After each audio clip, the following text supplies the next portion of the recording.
네, 하나님의 말씀을 듣는 시간입니다. 마음의 문을 활짝 열고 말씀에 집중할 때 하나님이 여러분의 마음을 터치하시고 새롭게 하시는 은혜가 있을 줄로 믿습니다. 바울은 고린도 교회 성도들에게 복음을 전할 때 어떻게 전했는지를 말을 했습니다. 그 첫 번째가 무엇이냐면 자신의 말이나 지혜의 말로 전하지 않았다라고 말을 합니다. 왜냐하면 하나님의 복음이 자신의 말과 지혜로운 말로 가리워지지 않기 위해서, 복음을 더 명확하게 하기 위해서 자신의 말과 지혜로 하지 않았다라고 이야기를 합니다. 두 번째는 예수 그리스도와 그가 십자가에 못 박힌 것 외에는 아무것도 알지로 아니하기로 작정하였다고 말을 했습니다. 이것은 뭐냐면 예수 그리스도와 십자가가 고린도 교회 성도들의 삶의 핵심이 되고 그것이 삶의 우선순위가 되기를 원하는 마음이 있었던 것이죠. 세 번째는 자신은 성령을 의지하여 복음을 전하였다고 말을 합니다. 그러면서 자신이 성령을 의지하여 복음을 전하였으니 이 말씀을 듣는 너희들에게도 성령의 역사가 나타나기를 원한다라는 의미가 담겨져 있는 것이죠. 바울이 이렇게 복음을 전하고 있는 것은 고린도 교회 성도들이 무엇을 잘못하고 있는지를 깨닫게 되고 있는 겁니다. 바울은 끊임없이 고린도 교회 성도들에게 예수 그리스도와 그가 십자가에 못 박힌 것, 즉 복음의 핵심을 가르치기로, 전하기로 아주 마음을 굳게 먹고 있는 겁니다.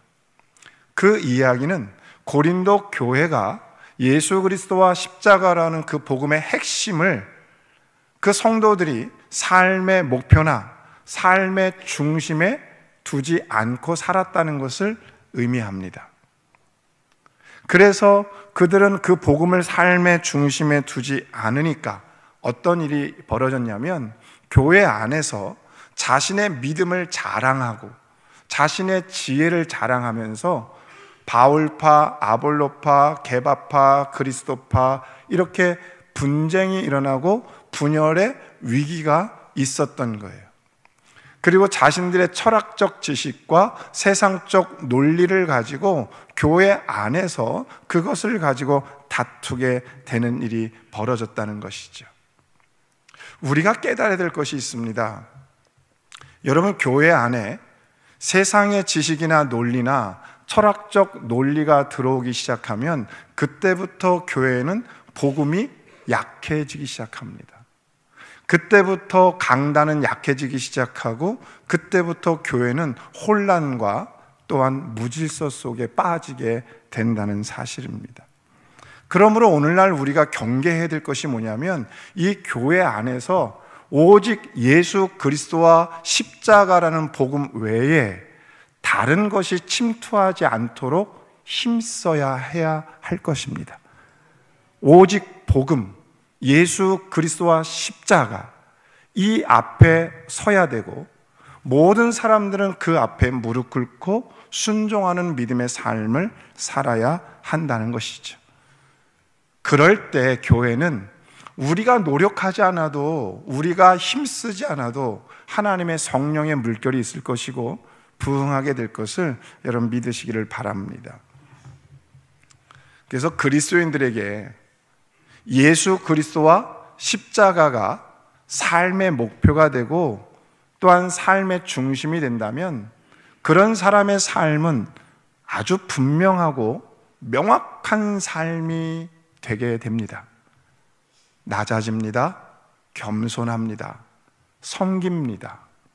그리고 하나님의 말씀 안에 살아가게 됩니다. 그렇게 될 때 어떻게 되는가? 하나님이 그 사람을 높이시고 하나님이 그 사람을 섬김을 받게 할 것이고 그 사람을 통하여 하나님의 영광을 나타내는 삶을 살게 된다라는 것입니다. 이 모든 것은 교회와 그리스도인이 예수와 십자가라는 그 복음 앞에 올바로 설 때만이 가능하다라는 것입니다. 그래서 우리의 관심은 이 교회 안에 와서 우리의 최대의 관심은 어떻게 하면 예수를 더 잘 알까? 어떻게 하면 십자가의 삶을 더 잘 살 수 있을까? 그것이 되어야 하는 줄로 믿습니다. 바울이 그 마음을 가지고 계속해서 고린도 교회 성도들에게 하나님의 지혜가 무엇인지를 올바로 알아라 라고 말을 하고 있는 겁니다. 6절 말씀도 그 이야기죠. 한번 읽어보실까요? 시작. 그러나 우리가 온전한 자들 중에서는 지혜를 말하노니 이는 이 세상의 지혜가 아니요 또 이 세상에서 없어질 통치자들의 지혜도 아니요. 아멘. 그러니까 바울이 하나님의 지혜, 참된 지혜를 말하기 전에 먼저 지혜가 아닌 것을 말을 하고 있는 것을 발견하게 돼요. 이 지혜가 아닌 것을 올바로 아는 것이 왜 중요하냐면 지혜가 아닌 것을 올바로 알 때 무엇이 지혜냐라는 것이 분명해지기 때문에 그래요.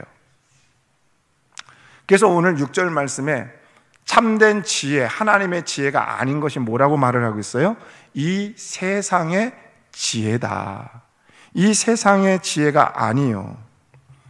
여기서 이 세상이라고 하는 말은 헬라어로 아이오노스라고 하는 단어를 쓰는데요, 이 아이오노스라고 하는 단어는 세대, 제너레이션이라는 뜻을 가지고 있어요. 그러니까 이 세상의 지혜가 아니다라고 하는 것은 뭐냐면 한 시대에 잠시 효용되었다가 그 시대가 지나면 사라지는 지혜들 있잖아요. 어떤 시대는 맞았는데 어떤 시대는 맞지 않다고 하는 그런 지혜가 있다는 거죠.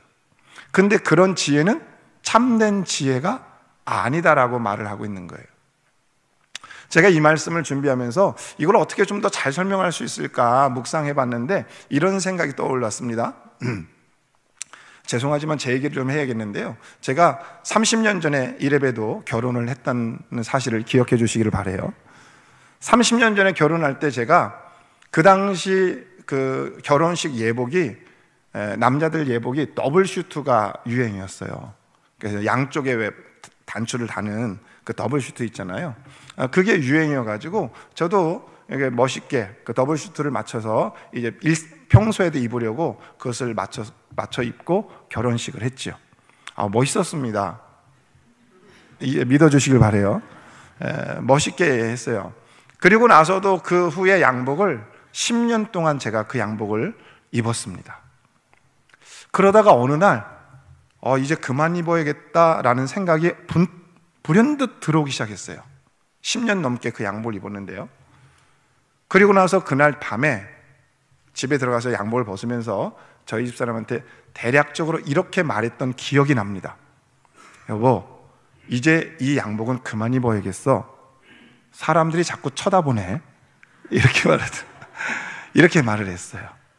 사람들이 왜 쳐다봤을까요? 10년이 지나니까 되게 촌스러운 거예요. 그 당시로 10년 전에 더블 슈트면 굉장히 멋있고 가장 핫한 그런 아이템이었는데 10년이 지나니까 이제 사람들이 멋있다고 생각 안 하는 거예요. 촌스럽다고. 자꾸 사람들이 대놓고 왜 이렇게 촌스러운 옷을 아직까지도 입고 다니냐고 이렇게 말하는 사람들도 있더라 이 말입니다.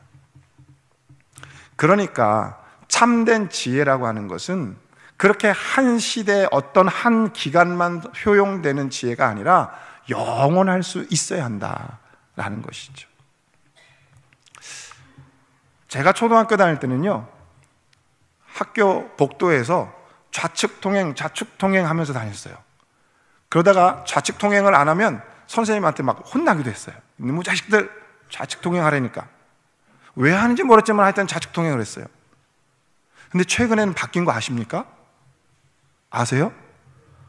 요즘은 우측 통행이래요 또요. 요즘은 애들이 우측 통행 이러고 다니더라고요. 저는 아직도 몰라요. 나 때는 왜 좌측 통행이었고 요즘은 왜 우측 통행인지. 요즘 애들은 우측을 좋아하나? 이런 생각이 드는 거죠. 아시는 분 있으면 나중에 한번 알려주세요. 근데 저는 모르겠어요. 근데 제 때는 좌측 통행했다가 지금은 우측 통행이에요. 이것도 참된 지혜가 아니라는 거예요. 왜요? 자꾸 변하니까 그건 참된 지혜일 수 없다라는 거예요. 바울이 참된 지혜가 아니라고 말하는 것이 또 하나 있지요. 그게 뭡니까?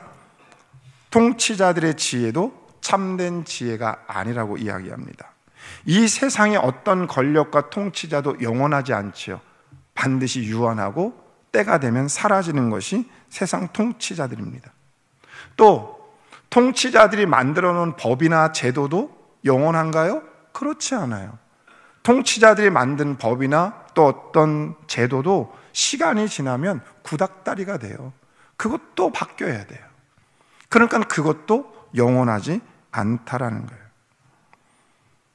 그렇다면 바울이 말하는 참된 지혜는 그럼 뭐냐? 세상의 지혜가 아니고 통치자들의 지혜도 아니다. 바울이 오늘 성경 본문에 뭐라고 해요? 온전한 자들 중에서는 지혜를 말하노니. 온전한 자들은 지혜를 알 수 있다라는 거거든요. 그게 뭐냐면 성령 안에 거하는 자들, 성령 안에 있는 자들은 지혜를 알 수 있다라고 말을 하고 있는 거예요. 그러므로 우리는 성령 안에 거하는 것을 힘써야 할 줄로 믿습니다. 그 사람이 하나님의 지혜를 알 수 있다고 이야기해요. 7절 말씀 읽어보시죠. 시작.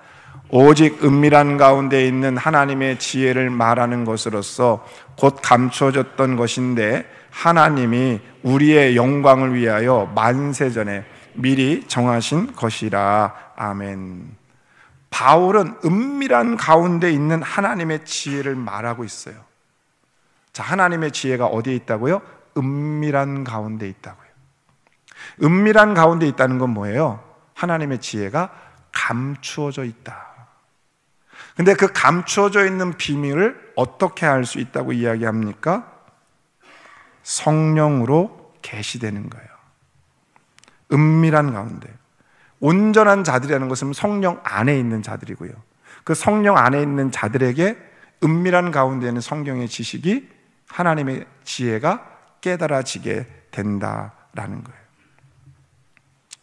그러면서 바울은 그 감춰졌던 하나님의 지혜를 성령으로 계시해 주시는 이유에 대해서 말을 해요. 성경 7절 말씀이 뭐라고 해요? 우리의 영광을 위하여. 따라 하십시다. 우리의 영광을 위하여. 아멘. 이게 굉장히 중요한 말이라 따라 해보라고 했어요. 하나님의 영광을 위하여가 아니라 우리의 영광을 위하여라는 말에 주목을 해야 돼요. 무슨 얘기냐면 죄와 허물로 인하여 죽을 수밖에 없어서 본질상 진노의 자녀였던 이 인간을 구원하셔서 하나님의 영원한 생명의 존재로 만드셨기 때문에 우리의 영광을 위하여 그 지혜를 알게 했다는 거예요. 아멘. 그 지혜를 알지 못한 자는 영원한 생명적인 존재가 될 수 없으니까 우리의 영광을 위하여 하나님이 우리를 구원하셨고 우리의 축복을 위하여 우리를 위하여 하나님께서 그 지혜를 알게 하셨다. 역으로 이야기하면 그 지혜를 아는 사람만이 구원을 받을 수 있는 거잖아요. 아멘. 그 지혜는 뭘 의미해요? 가스펠, 복음, 유앙겔리온, 복음, 예수 그리스도, 십자가예요. 그 예수 그리스도와 십자가가 나의 구원의 통로라는 것을 유일하게 알 수 있는 사람들이 성령 안에 있는 자들이에요. 그걸 깨닫고 그것을 깨닫는 자들은 우리의 영광을 위하여 그걸 깨닫게 하셨다는 거예요. 자, 이 다음 말을 기억하셔야 돼요. 그래서 중요해요. 따라서 우리는 내가 하나님을 위하여 살아준다 라는 착각을 빨리 버리셔야 해요. 여러분이 하나님을 위해서 살지 않는다고 해서 하나님은 손해보지 않으세요. 여러분이 하나님을 안 믿는다고 해서 하나님은 손해나는 것이 하나도 없습니다. 여러분이 하나님을 안 믿어도, 여러분이 하나님을 위해서 일하지 않아도 하나님은 일하시고 하나님은 많은 영혼들을 구원하실 수 있으십니다. 믿으십니까? 믿어져요? 다시 여러분, 이게 굉장히 중요해서 말씀드리는 거예요. 여러분이 하나님을 위해서 일한다고 착각하는 순간 그때부터 교만이 오는 거예요. 내가 안 하면 하나님이 무슨 일을 하시겠어? 나 때문에 이 교회가 돌아가는 거야? 라고 하는 교만이 들어오기 시작해요. 나 때문에 교회 학교가 세워지고 나 때문에 찬양대가 세워지는 거야, 내가 하니까 되는 거야 라고 하는 교만이 그때부터 생기는 거예요. 그러나 우리가 기억해야 될 것은, 그러면 내가 안 하면 하나님이 일을 못 하십니까? 아니죠. 그러면 우리가 평소에 하나님의 영광을 위하여 일합니다 라고 하는 건 뭘까요? 그건 하나님의 이름으로 구원받은 그리스도인의 삶이고 의무라는 사실을 믿으시기 바랍니다. 내가 그렇게 해서 하나님의 영광이 나타나는 게 아니라 하나님이 나를 구원해 주셨기 때문에 그 감사와 기쁨으로 주님의 영광을 위해서 일하는 것이 그리스도인의 의무예요. 의무. 하나님, 내가 일하니까 봐주세요, 이게 아니라고요. 그래서 우리의 영광을 위하여 그걸 깨닫게 하셨다는 거예요. 여러분이 하나님을 위해서 일하면 하나님이 복을 받아요? 여러분이 복을 받아요? 옆 사람 인사하겠습니다. 헷갈리지 맙시다. 왜 이렇게 헷갈려요? 여러분이 하나님을 위해서 일하면 하나님이 복을 받아요? 여러분이 복을 받아요? 여러분이 복을 받는 거잖아요. 즉, 여러분이 주를 위해서 일할 때 우리의 영광을 위하여 영광이 드러나는 거예요. 즉, 하나님이 우리를 복 주시는 거예요. 그래서 착각하면 안 돼요. 내가 주를 위해서 충성하는 일꾼이야 라고 너무 강조하는 사람들이 늘 교회 안에 문제를 일으킬 가능성이 많아요. 왜냐하면 내가 최고라고 생각하기 때문에 그래요. 내가 제일 충성한다고 생각하기 때문에 하나님의 영광보다 자기 영광을 자기 스스로 구하는 거예요. 우리의 영광을 위하여 하나님이 우리를 구원해 주셨어요.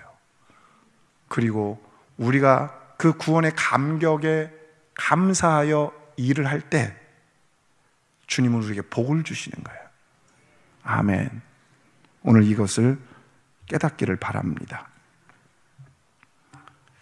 주님을 위하여 일할 때 그 복이 나에게 돌아오고 영생에 가까워지는 삶을 살게 된다는 거예요. 그리고 무엇보다도 바울은 하나님의 지혜라고 말하는 것을 기억해야 돼요. 지난주에도 이야기했지만 하나님의라고 하는 것은 소유격이에요. 그러니까 지혜가 누구에게 속했다? 하나님께 속한 것이다. 그런데 고린도전서 1장부터 2장 오늘 본문까지 바울은 하나님의라고 하는 말을 여러 번 쓰고 있어요. 1장 2절에 하나님의 교회, 1장 3절에 하나님의 은혜, 1장 18번째 말씀에 하나님의 능력, 2장 1절에 하나님의 복음, 2장 7절에 하나님의 지혜. 자, 그러니까 이 복음과 능력과 은혜와 교회와 지혜가 모두 하나님께 속하였다는 거예요. 그래서 바울은 항상 관심이 하나님께 속한 것에 관심이 많았어요. 왜 관심이 많았냐면 내 인생의 호흡이 끝날 때 내 인생을 책임져 줄 수 있는 것은 이 땅에 있는 재물이나 이 땅에 쌓아둔 것이 아니라 하나님의 것만이 나의 영혼을 책임져 줄 수 있다고 믿었기 때문에 그래요. 그래서 우리도 이 성전에 와서 관심을 가져야 될 게 뭐다? 하나님의 것에 관심을 가져야 한다. 그런데 세상 사람들은 세상의 것에 관심을 많이 갖죠. 그래서 쌓아두고 모아두려고 그래요. 이런 사람들을 향하여 주님이 누가복음 12장에 한 이야기를 말씀해 주셨습니다. 한 부자의 이야기죠.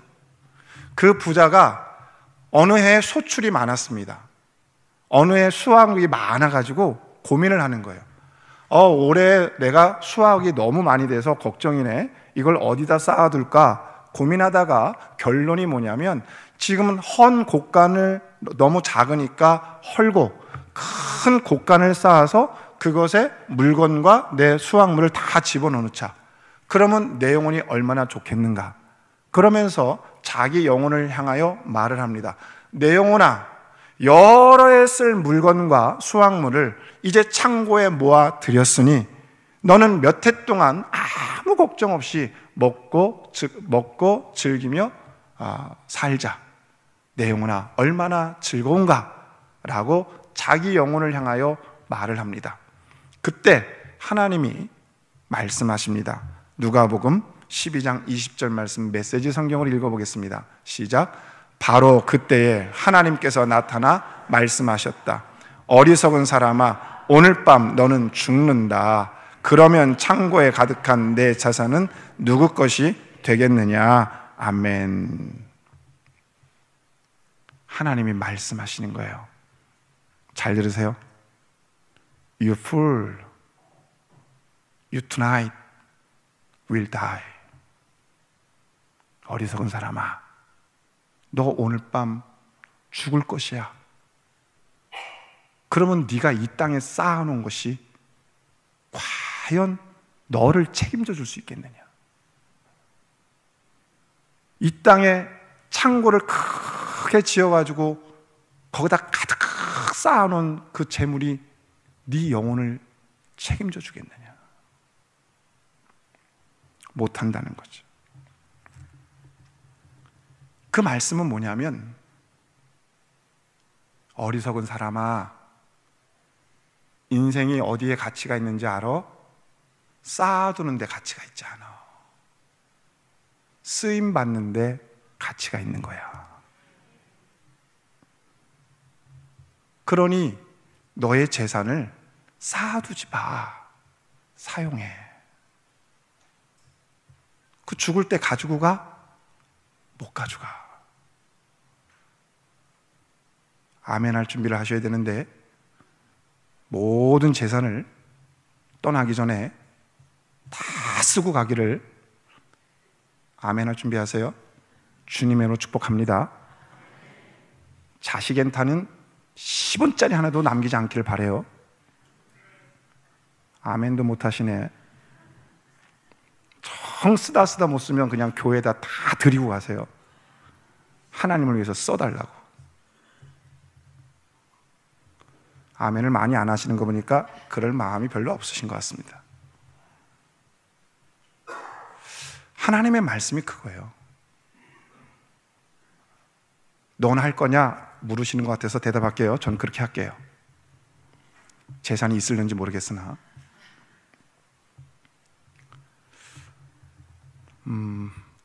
주님의 메시지가 그거예요.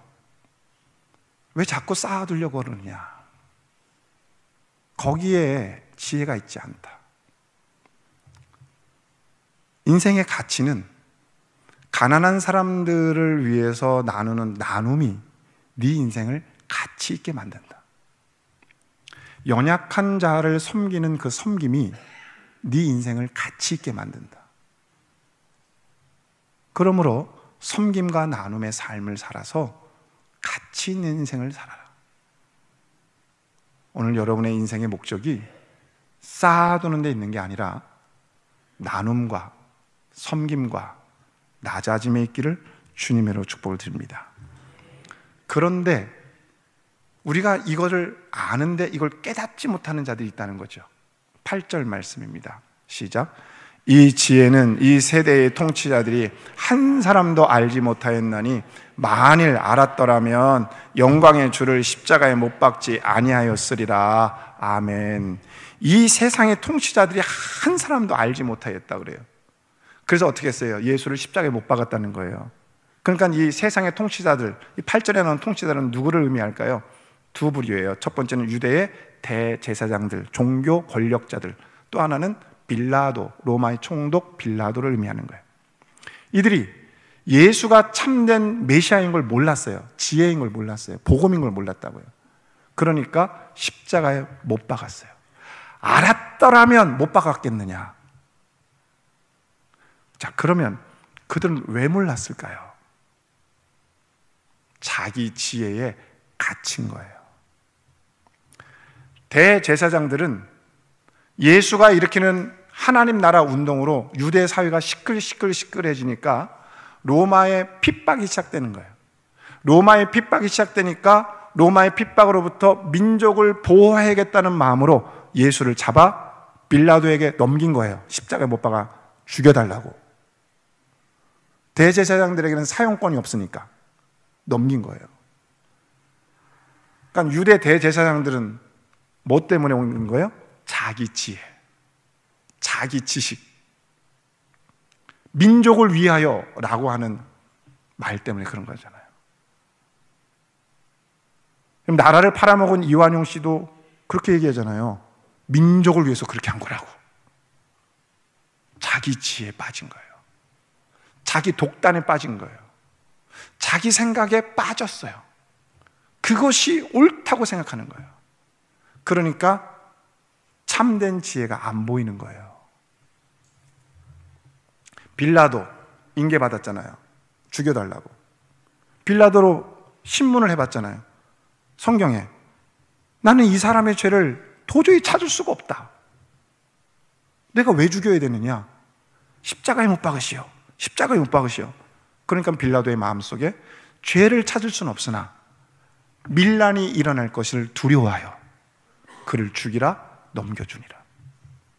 자기 생각과 자기 지혜에 빠져서 이 사회 평안을 위해서, 이 사회의 안정을 위해서 자기 지혜에 빠져 예수를 못 박아 죽게 내버려 두는 거예요. 지혜가 뭔지 몰랐던 거예요. 그 근본적인 이유를 바울이 9절에서 말을 하고 있습니다. 9절 말씀 시작. 기록된 바 하나님이 자기를 사랑하는 자들을 위하여 예비하신 모든 것은 눈으로 보지 못하고 귀로 듣지 못하고 사람의 마음으로 생각지도 못하였다 함과 같으니라. 아멘. 유대 대제사장들과 서기관들 그리고 빌라도는 하나님이 예비하신 그 지혜, 감추어진 지혜, 예수님 안에 감추어진 하나님의 복음, 메시아, 이것을 보지도 못했고 듣지도 못했고 마음으로 상상도 못했던 거예요. 이분이 메시아라는 것을. 왜 그랬다고요? 자기 생각에 빠졌어요. 독단, 도그마, 에고, 자기 자아에 빠진 거예요. 여러분, 그래서 우리는 끝까지 기도하며 하나님의 뜻을 구하고 분별하는 은혜가 있기를 주님의 이름으로 축복을 드립니다. 그래서 부탁을 드리는 것은 공부하는 것을 멈추면 안 돼요. 여기서 공부라고 하는 것은 학교를 들어가고 졸업하라 이런 얘기가 아니라 책을 보고 묵상하고 신문을 읽고 또 성경을 읽는 것을 그치면 안 돼요. 변한다니까요. 사고 기준이 바뀌고 그 다음에 생각의 기준이 바뀌고 지혜가 바뀐다니까요. 말씀드렸잖아요. 좌측통행, 우측통행 바뀌잖아요. 30년 전에 대학 다닐 때 신학책을 엄청나게 읽었는데요, 요즘에 읽은 신학책은요 그때랑 많이 달라졌어요. 방향이 달라졌어요. 그래서 제가 공부를 하지 못하면 30년 전 구닥다리 이야기만 하는 목사가 되는 거예요. 그래서 여러분들이 저를 위해서 기도 많이 해줘야 돼요. 아멘. 어떻게 기도하냐면요, 알려드릴게요. 최용태 목사가 죽을 때까지 손에서 책을 놓지 않게 주옵소서. 기도 제목 말씀드린 겁니다. 죽을 때까지 손에서 책을 놓지 않게 해달라고. 그래야 저를 통해서 말씀을 듣는 성도들이 영혼이 날마다 새로워지고 날마다 은혜 가운데 충만해지는 거예요. 저는 여러분들도 마찬가지예요. 여러분들도 세월이 가면 갈수록 더 많은 책을 읽어야 돼요. 독서하셔야 돼요. 신문도 많이 읽으셔야 돼요. 이 제 얘기가 아니라 수많은 학자들이 이렇게 얘기하는 거예요. 한 손에 신문, 한 손에 성경. 왜요? 세상이 변하고 있거든요. 이 사람들, 그들은 보지도 못하고 듣지도 못하고 상상도 못하는 예수가 앞에 있는 거예요. 자기 생각에 갇혀 있는 거예요. 그렇게 예수가 십자가에 못 박혀 죽었잖아요. 그래서 하나님 나라 운동은 끝난 거라고 생각했고 예수님의 운동은 끝났다, 실패했다고 생각했어요. 근데 그 실패한 십자가가 뭐예요? 승리의 십자가가 되는 거죠. 세상 사람들은 조롱했던 그 십자가, 비난했던 그 십자가가 승리의 십자가가 되는, 십자가의 역설이 거기에 있는 거예요. 따라서 우리는 실패처럼 보이는 상황이더라도 절대로 하나님을 놓치지 말아야 돼요. 그 속에 하나님의 역사가 있거든요. 다 끝난 것 같은 상황이더라도 그 상황을 역전시키시는 하나님의 은혜를 기억하셔야 돼요. 아멘. 그 하나님의 은혜가 여러분 가운데 있어야 합니다. 그래서 바울은 고린도 교회 성도들을 권면하는 겁니다. 10절 말씀 마지막으로 한번 읽어보죠. 시작. 오직 하나님이 성령으로 이것을 우리에게 보이셨으니 성령은 모든 것 곧 하나님의 깊은 것까지도 통달하시느니라. 아멘. 그 권력자들, 유대의 대제사장들과 로마의 총독이었던 빌라도에게는 보이지도 않고 듣지도 못하고 상상도 못하던 것을 우리에게는 보이셨어요. 아멘. 그래서 우리는 구원받은 거잖아요. 아멘. 근데 어떻게 해요? 성령으로, by spirit. 성령으로 우리에게 계시된 거예요. 그래서 여러분, 성령 충만을 구하는 것은 너무나 당연한 거예요. 하나님의 영으로 채우시옵소서. 오늘 주님의 축복하는 것은 하나님의 영으로 충만히 채워지기를 주님의 축복합니다. 그때 세상 사람들이 이해하지 못하고 오늘 설교 제목처럼 세상 사람들이 알지 못하는 그 신비한 비밀을 우리는 아는 거예요. 그래서 세상 사람들은 우리를 볼 때 미련하게 보여요. 아니, 저 사람들은 왜 주일마다 저렇게 시간을 낭비하고 교회 가나? 왜 저 사람들은 교회 갔다가 저렇게 돈을 바치나? 왜 저 사람들은 돈을 받지도 않는데 교회 가서 저렇게 열심히 봉사하고 일을 하나? 그들로서는 도저히 알 수 없는 지혜를 우리는 알기 때문에 그래요. 어떻게? by spirit, 성령으로. 성령 충만하기를 주며 축복합니다. 그 사람만이 그걸 알아요. 왜요? 성령은 깊은 것까지 통달하시고 꿰뚫어 보시는 분이세요.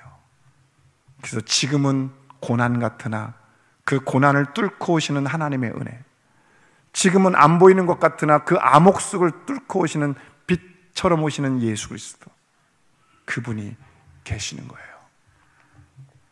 마지막 예화만 듣고 말씀을 마칩니다.